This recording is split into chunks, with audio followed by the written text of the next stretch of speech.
What advantage then has the Jew, or what is the profit of circumcision? Much in every way, chiefly because to them were committed the oracles of God. For what if some did not believe? Will their unbelief make the faithfulness of God without effect? Certainly not. Indeed, let God be true, but every man a liar. As it is written, that you may be justified in your words and may overcome when you are judged. But if our unrighteousness demonstrates the righteousness of God, what shall we say? Is God unjust who inflicts wrath? I speak as a man. Certainly not. For then how will God judge the world? For if the truth of God has increased through my lie to his glory, why am I also still judged as a sinner?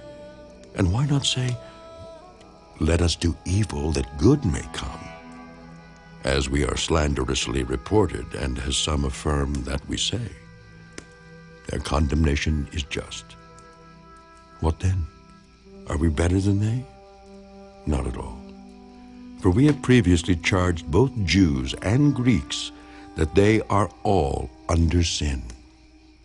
As it is written, there is none righteous, no, not one. There is none who understands. There is none who seeks after God. They have all turned aside. They have together become unprofitable. There is none who does good, no, not one. Their throat is an open tomb. With their tongues they have practiced deceit. The poison of asps is under their lips, whose mouth is full of cursing and bitterness. Their feet are swift to shed blood. Destruction and misery are in their ways, and the way of peace they have not known. There is no fear of God before their eyes. Now we know that whatever the law says, it says to those who are under the law, that every mouth may be stopped, and all the world may become guilty before God. Therefore by the deeds of the law no flesh will be justified in his sight, for by the law is the knowledge of sin.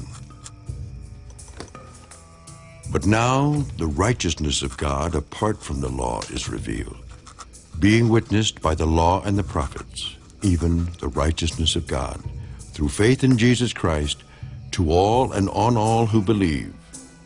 For there is no difference, for all have sinned and fall short of the glory of God, being justified freely by his grace through the redemption that is in Christ Jesus, whom God set forth as a propitiation by his blood, through faith, to demonstrate his righteousness, because in his forbearance God had passed over the sins that were previously committed, to demonstrate at the present time his righteousness, that he might be just and the justifier of the one who has faith in Jesus.